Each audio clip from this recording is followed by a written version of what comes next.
Champions লিগের quarter ফাইনালে পিএসজির কাছে হতাশাজনক হারের পর বার্সার প্রত্যাশা ছিল ঘুরে দাঁড়ানোর। সে লক্ষ্যে রিয়ালের বিপক্ষে ম্যাচে দুইবার এগিয়েও যায় ক্লাবটি, কিন্তু হার না মানা মানসিকতায় আরও একবার ঘুরে দাঁড়ানোর গল্প লিখল রিয়াল মাদ্রিদ।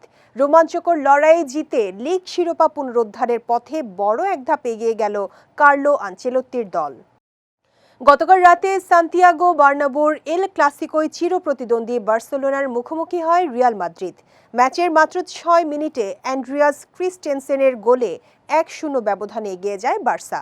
সেই গোল ম্যাচের ১৮ মিনিটে পেনাল্টিতে শোধ করেন ব্রাজিলিয়ান তারকা ভিনিসিয়াস জুনিয়র। ফলে ১-১ সমতা নিয়ে বিরতিতে যায় দুই দল। দ্বিতীয়ার্ধে খেলতে নেমে ফার্মিন লোপেজের গোলে আবারও এগিয়ে যায় বার্সা, তবে এই গোল শোধ করতে বেশি সময় নেয়নি রিয়াল।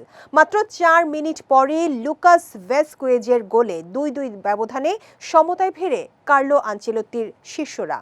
ম্যাচে সমতা ফেরার পর জয়ের জন্য মরিয়া হয়ে ওঠে দুদল। বার্সার দুর্গে একের পর এক হানা দেয় রিয়াল। শেষমেশ ম্যাচ অতিরিক্ত সময়ে গড়ালে শুরুতেই বার্সা ডিফেন্ডারকে বোকা বানিয়ে দুর্দান্ত শটে বার্সার কফিনে শেষ পেরেক ঠুকে দেন বেলিংহ্যাম। এ নিয়ে টানা চতুর্থবারের মতো বার্সাকে হারালো রিয়াল। ওয়ালটন ফ্রিজ কিনে অনেকের মতো আপনিও হয়ে যেতে পারেন মিলেনিয়াল। সেরা পণ্যের সেরা অফার। রুদ্ধশ্বাস এল ক্লাসিকোয় জিতে ৩২ ম্যাচে ৮১ পয়েন্ট নিয়ে শীর্ষস্থান আরও শক্ত করল রিয়াল। দুয়ে থাকা চিরপ্রতিদ্বন্দ্বী বার্সার সঙ্গেই তাদের ব্যবধান বেড়ে দাঁড়িয়েছে ১১ পয়েন্টে।